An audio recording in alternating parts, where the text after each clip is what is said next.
The Popcast is hosted by John Caramanica, a pop music critic for the New York Times.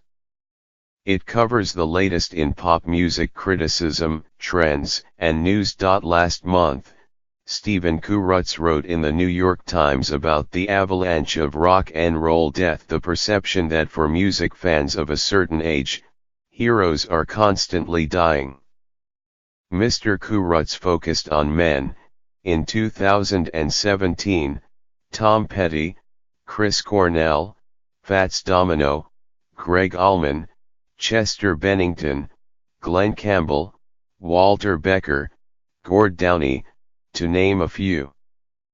But this week, a heroine of the 90s died at 46, Dolores ORiordan, the voice of the Cranberries.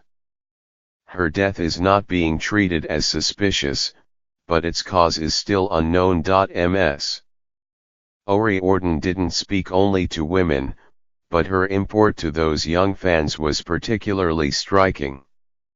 It's hard to quantify the impact Ms. ORiordan had on young Irish women, Una Mullally wrote in the Times this week, noting, "The headiness of young female angst was central to the Cranberries."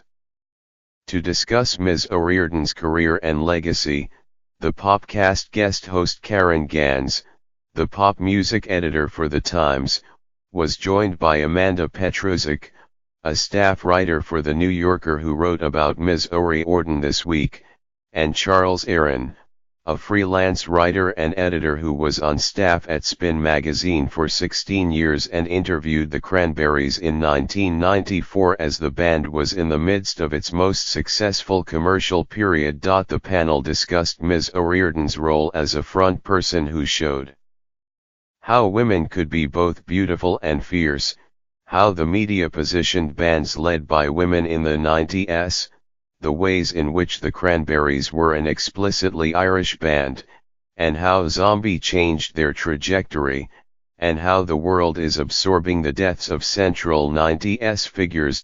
Email your questions, thoughts and ideas about what's happening in pop music to popcast@newyorktimes.com.